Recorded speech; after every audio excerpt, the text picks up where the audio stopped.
In today's action, we got the exact break we wanted and we talked about from yesterday. You had that 4,300 test, and then on the beginning of the day, you start to see some more action kicking us up and breaking us above 4,300. I told you on ES futures, which represent the SP 500, once you break that, that was your chance to get in. And usually we like the retest opportunity, but we said we most likely would not get that retest. But we did get some downturning happening near 2 o'clock Central.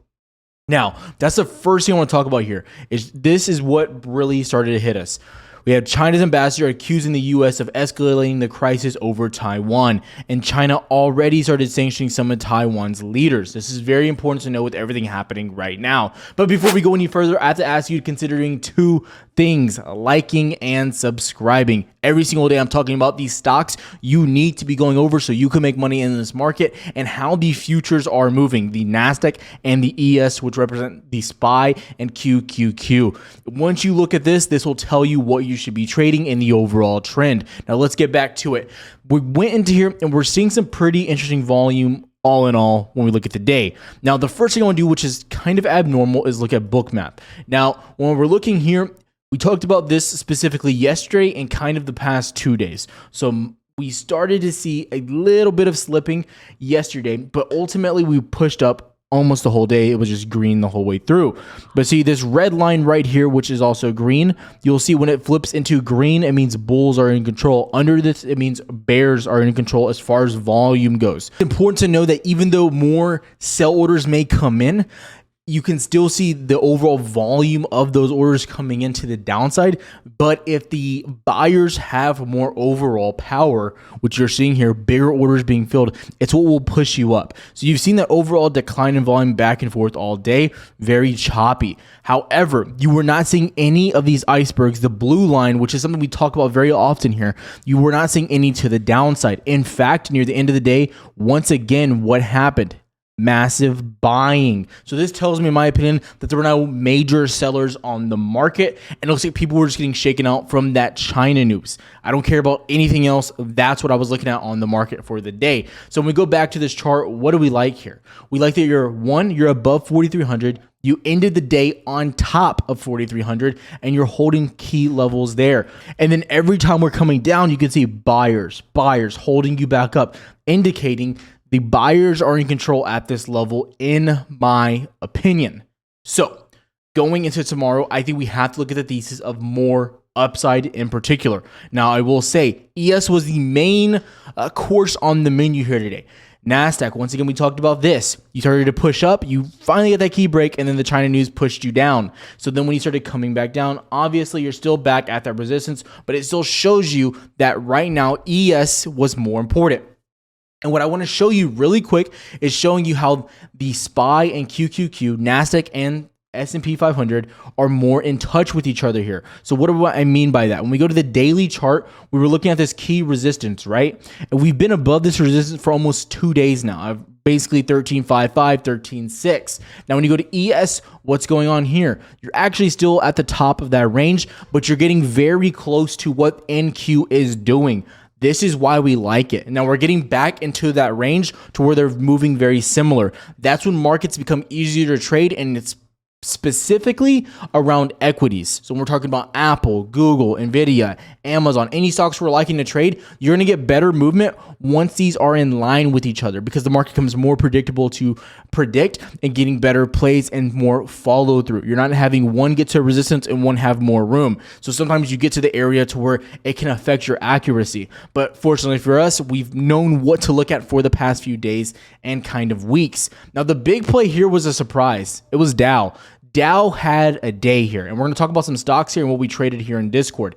Dow pushed really nice, breaking that key level. So what I want to do now is focus on stocks I'm looking at and what I want to overall prepare for tomorrow. And then before I get to that as well, I want to tell you my overall targets here for Nasdaq and ES. Now, specifically coming into Nasdaq, what are we looking at? We talked about 13.7 a while back, but if you get back above and make a new high above your level, roughly 13.75, I'm looking for a push and test of the 1400 area, but I don't think this will be the top. So this is the area we're going to be looking for going into tomorrow. I believe there's, yes, almost 250 to 300 points of potential upside. So that's what I'll be looking for if you break again of these highs. But we need to talk about what I like on the market right now specifically. Going to SPY, looking here as well. In my opinion, I think you have to be targeting 435, 436 roughly, okay? This is just my area I'm targeting. It's like about the previous lows you had from that drop before the major drop, and then you had that key level right there as well. Now you can go back a little bit further and you can struggle to find. So this is just, I'm trying to find any type of resistance we're going to get, but over about 431, it's pushing up to 435 in my opinion. But again, you are at that key level. But the good thing to know here on S&P is it's a retest. So it's a buying opportunity, right? Break up, retest, go back up.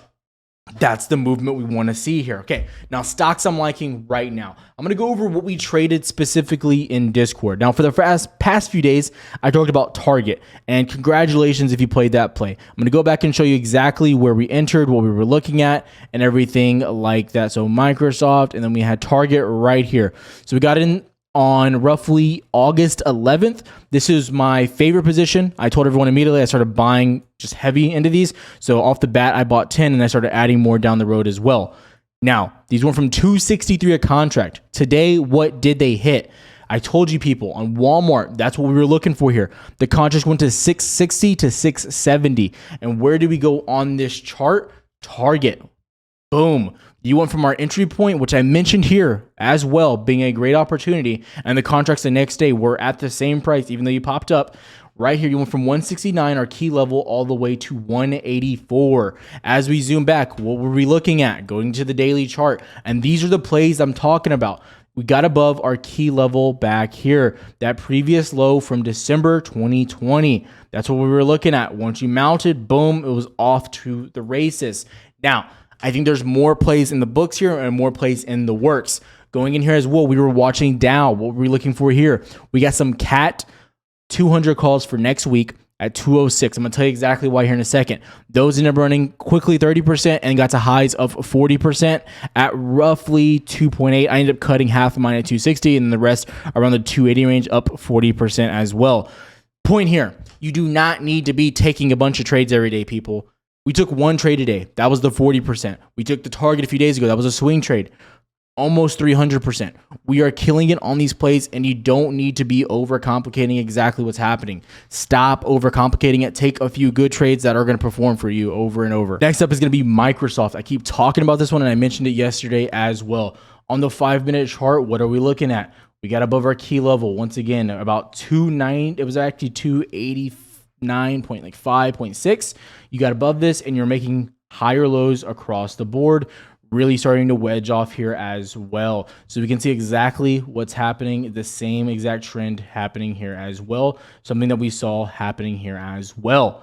Again, mounting those previous highs you had, making higher lows, continuing to look strong. Now on the higher time frames, going to the 1-day chart, why do we like this one? You obviously have more upside as we zoom in here as well, looking at some of these gaps. You have a clear daily gap going up to 296.4, another daily gap going all the way up to 310. We like the upside potential, at least for 296 to 296.5 roughly. Now, I do want to cover Netflix. I only have longer dated positions now, none of these scalps or swings, and I haven't got anything else as of lately on the new side of things here. Now, when we look here, you are still trending at this range. If you can get above 251, you're obviously looking to start filling that gap and getting a lot of short covering there. I still love it. But the next place I'm looking to add, if I want to get some shorter data positions, is 242 roughly. But that only depends if ES and Nasdaq can hold up. If our indexes don't hold up, we do not want to buy more calls on something like Netflix, right? We've made our money there. We have longer data positions as well sitting here in case shorts do start to cover there. That's what we're going to do there. There's no need to over trade it. Last but not least, Caterpillar, ticker symbol CAT. Now, one, you have a really nice level we've been watching, the gap filled to 203. Big level there. Number two, we need to go into the shorter time frame, what's happening. Now, we've already traded this for 40%, closed most of those, but I'm looking for more potential upside here. Specifically, you want to get above 199.5. You get above that, you're almost guaranteed to get that gap fill. That's what we want there. Now, also here, you're looking to see if these previous highs will continue to hold. I would actually bring this up just a little bit, but you already got a retest of that zone right here as well. So a touch around 197 and tomorrow is something very interesting to me, especially when we look at what's happening on Friday. If you do not know, John Deere DE is having their earnings on Friday, and I anticipate they're going to move the market pretty well. They're one of the bigger names when it comes to the Dow. So we need to be looking at this as well. So when we look at DE, this is why I traded Caterpillar. You were already moving up so bullish the past few days going into their earnings. So I like them out of the gate. Going to Cat, they're following them. We want to trade something that's going to follow them. Now, I like John Deere, but I'm not looking to trade John Deere's earnings. Why? Because I don't want to get IV crushed. So I'm looking at a safer play like Cat, because that's going to protect my equity in the long run. It's all about creating minimal risk in every single trade you do. If you can enter a trade with a little bit more downside, but significantly less overall risk that you have to add to your position, then you want to take the trade with less profit potential, but a lot less risk on the overall outcome of that trade. That's always what you want to look at there. So that's what I'm looking at specifically. Now, I'm going to follow it up with some fundamentals and things that continue to happen right now. I've been telling you the only thing that's really going to hurt us is potential China news. That's the only thing that I'm worried about. Anything happening over in China and Taiwan, nothing else is going to really bring us down right now until we get some data, which looks like next week going into GDP. Now we're going to look at VIX, and then we're going to go into some of the flow as well. Looking at VIX, people keep talking about VIX is popping up. It's bullish. It's this, it's that. Again, looking at VIX, what's going on? Go to the 4-hour chart. Open your eyes here. You can't even get above the median level. You continue to get rejected, rejected, rejected. So I actually like that you popped up because it created more opportunity, more room for us to continue to the upside on our indexes. Now, when we go back to VIX, I want to highlight, we're looking for $18 to $16. That's where we are looking for this to get down to. Until then, you have to be bullish on all equities. That's just my opinion. J&K, junk bonds. This has been one of the best indicators as well of showing us continuation. So junk bonds, even on the day, you saw a lot of slipping here. They started to climb back, but you cannot never get positive on the day, which is something that is interesting. But you're also holding previous highs still, which shows me junk bonds are still bullish. But I like that they are consolidating in this area, because as they push up, which most likely indicates a lot of volatility when you get a big move on junk bonds, it shows volatility on Nasdaq and the S&P.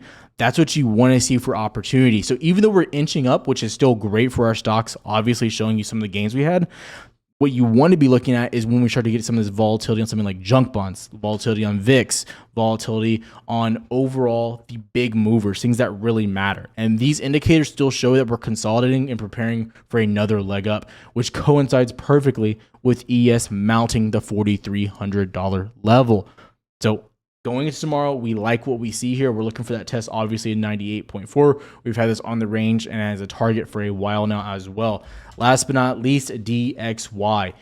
You saw a drop on it today. Yeah, around 7 a.m. dropping, which indicated once again the market had upside momentum. As the dollar drops, this is something we're looking at. Last thing I want to cover is going to be yields, just to kind of cover where we've been overall on the inversion. When we go to US 10 to 30 year, you can still see you're sitting above 90%, holding this higher low trend. What does this mean? Now, I've covered this specifically numerous times, but I'm just going to run through it really quick if you're new here to the channel. Now, we're right here. We're going to cover this in a sec. 2018, I shouldn't say recession, but this is when we were at the fear of hitting a recession. When it comes to monetary policy, people always wonder what I mean by that.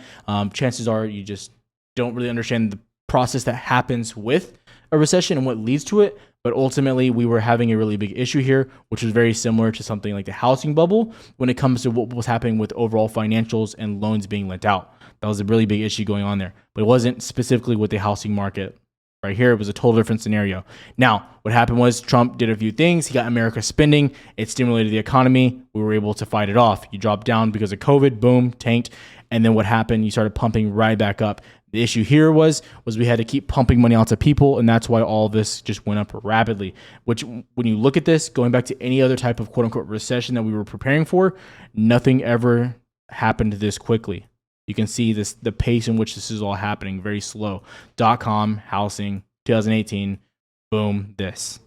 This is what's happening. So I would have anticipated this would have been a slower trend up to the upside and then eventually dropping back down. But this is very violent and scary. So looking here, what's the issue? We don't have the financial tools for the long term. So in the long term outlook of this, I'm still bearish, but in the short term, I'm still looking for potential upside. And this is specifically in how I'm looking at the market right now. So before I let you out of here, a really quick rundown once again of the S&P so you know what to look for tomorrow. Now, you're coming up to a key level here on the S&P, okay? We've established this, right? You're at that key level we mentioned right there. Now, when we come to the 15-minute and the 5-minute, I want to highlight what's going on. You're coming to that key level, you've broken above it, and now you're retesting it. Anytime we're looking at a stock, anytime we're looking at a play, what are we looking for? We're looking for a break, a retest, and then a push back up. This, in my opinion, is a break, a retest, and potentially that push back up. And what do we have next week? You have GDP coming next week, and you have Fed minutes tomorrow. The only thing I'm concerned about is kind of what they're going to say about rate hikes in the Fed minutes.